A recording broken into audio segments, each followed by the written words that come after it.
Hello everyone and welcome back to another Star Wars review. I just want to start by saying that I hope everyone had a wonderful Christmas and Hanukkah, and I know Kwanzaa's today or something, but I just want to say I hope you all had wonderful holidays and all of that. And yeah, so the vehicle that I'm about to review is part of a much larger pack, and well, I'm just going to show you what it is so you can understand what I'm trying to say better. The vehicle is something I've been wanting to get for a very long time, and once I heard this vehicle was being released, I just knew immediately I had to pick it up one way or another, and I guess I was able to pick it up, for Christmas. But so the vehicle that I'm reviewing is the Slave One from Rise of Boba Fett Ultimate Battle Pack. In this video, I will only be reviewing this, and I will not be reviewing Mace Windu's Jedi Starfire that came with this because it is too similar to Obi-Wan's Jedi Starfire, which I reviewed in the past. So if you really want to see, review on it, just go look at the Obi-Wan review of it. The only difference is color and stuff like that. Um, um, So, I just want to give a shout out to my good friend Academy Toys 11 here on YouTube. If it weren't for him, I wouldn't be able to, or I wouldn't have been able to pick this up for uh, a couple bucks off. Normally, this is a ToysRus exclusive, and I was able to order it off of ToysRus.com, and he informed me that week or so of a deal that was going on ToysRus.com, where if you pick this vehicle up, or the AT-AT Walker, the original price is $100, but if you pick it up on the website that week, you could get it for $80 with free shipping. So I actually got this for a pretty good price, the whole pack. Mostly I wanted the pack just for this vehicle, but yeah, so I like to give a shout out to him. Um, Before I begin, I would like to say that this vehicle, some assembly is required, not that much, only the wings, but about 6 stickers need to be applied on the vehicle, which stickers are in the cockpit and in the interior right here, right here.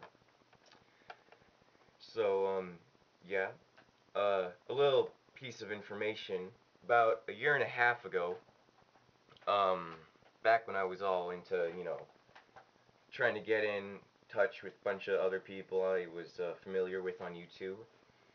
Um, Me and Commander Bakara 198, I had found him on like one of his chat websites or IM or something like that, and he had informed me of a new Jango Fett Slave 1, a release of one, and of course I was all like, when is it coming out and stuff, because I really wanted one. According to him, this vehicle was supposed to be released, if I'm not mistaken, this is what he said. This vehicle was supposed to be released, or he thought the vehicle was going to be released in last year's 2009 red and white packaging, and also I believe he thought that it was only going to be released by itself and not a Toys R Us exclusive.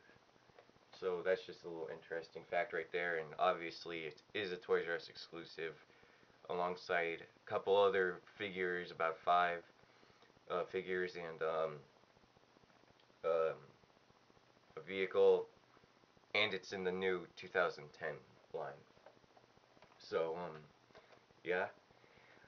So obviously this is Jango Fett's Slave One, as opposed to Boba Fett's, which is green, and this one is that nice blue with a little yellow around it and stuff like that. The cockpit window obviously is very tinted, or not tinted, but not very tinted, but it is tinted. Also, back to the color scheme and all, this vehicle is extremely detailed. It's probably the most detailed vehicle I've ever seen. That's one reason why this is one of my favorite in my collection, besides being Jango Fett's, and I'm a fan of the Fett. Um, it's very very detailed with the paint scheme, As you can see, they've used great colors and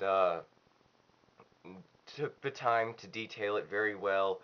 Um, Here's a little patch of gray. There's a bunch of little patches of gray in it, um, alongside some white, which looks very, very cool, very realistic, and very, um, true to what it looks like in Star Wars. Um, so it's very, very detailed. Um, and obviously the back is too. No paint really on it, but they did put a lot of molding into the back of it, which is really cool. Um, Also, you know, on the inside, I guess there's a little. I'll show you that in a minute. So, this vehicle, right now I have it in flight mode, and when it's in landing mode, it's like this. Now, what Hasbro has done to make it turn from flight mode to landing mode is exactly what Lego did a couple of years back, because I used to have a Lego Slave 1 back when I did Legos, which, I still did other, action figures as well, but, it's like gravity, makes the cockpit turn, and that's exactly what it did. If you can see in there, there's the cockpit, and it turns as, when you move it upright, or, yeah, it turns, flight mode. When you move it down on landing mode, it turns to landing mode, gravity controlled and all. Also the cockpit, which I guess I'll open it up. As you can see, the click, that means the windshield or whatever will stay in place. Inside here, I got Jango Fett, so he does fit in here, thankfully. Mostly, I wanted this vehicle so I can display it with Jango Fett in it. So I'm glad that, for some reason it wouldn't hold him. The inside of the cockpit is a little detailed. Trying to show you the controls.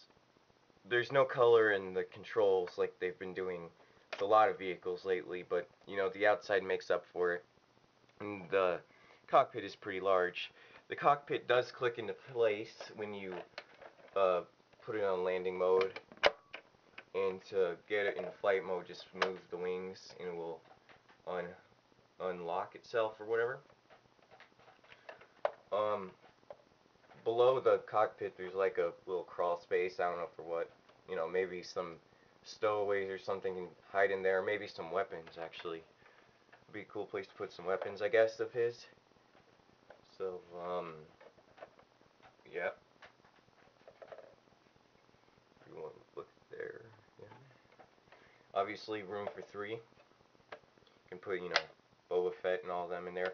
I'm gonna put Boba Fett, Jango Fett in there, and when the new vintage Sam Wizell comes out, I'm gonna put her in there, so it'll be a little accurate to Star Wars Bounty Hunter, except Boba Fett wasn't around in the video game yet.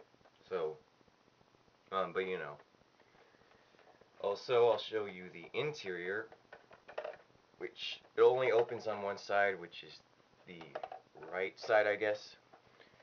You just open up the little door right here. Wait. So it's kind of hard to open when it's in landing mode, so you gotta put it in flight mode. That's what it looks like. Wait. This thing is very, very large. Trying to fit. Okay. As you can see, there's part of the cockpit right there, and you can put a bunch of figures in there. There's some stickers that you need to apply on, and just try to get this in there. There's a little like vent or something right there that leads to, or that's connected. It's hollow. That is connected to the little container right here, which you can fit figures inside. I will get to that now. Sorry, that's. Oh, wait. It opens up from the bottom here. Just pull it. Here it is. Don't have anyone in it. We'll put someone in it later. I don't know. But yeah, it just opens up like that. And then yeah, Then you just put it in. Stays there very well. Then just click it back up. So that's cool. And below that is a ramp for entering the vehicle, which slides out, which it does do this in Star Wars, except the only difference is there's still part of another ramp there, except obviously here it's just like a little, you know, empty space. So that's not really, you know, true to Star Wars, but, you know, still pretty cool nonetheless. And then it just slides back into place like that. And then, obviously down here, we got rotating cannons, which rotate 360. Well, actually, I guess not. They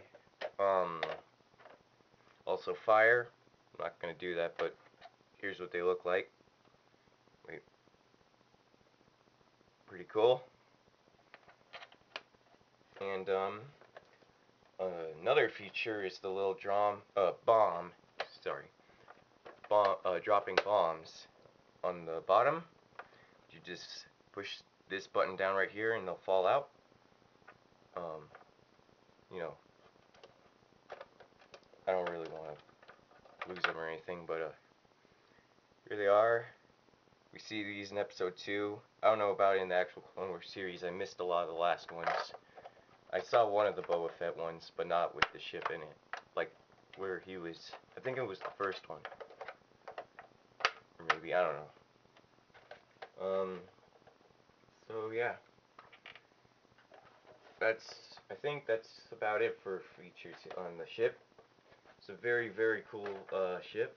I urge you guys to at least buy this vehicle separately on eBay. I was almost going to do that instead, but you know, this is worth it. It's my favorite ship in my collection now because it's Jango Fett's, and I just absolutely love this ship. It's large, it's very, very detailed, and yeah, you just need to get this ship one way or another.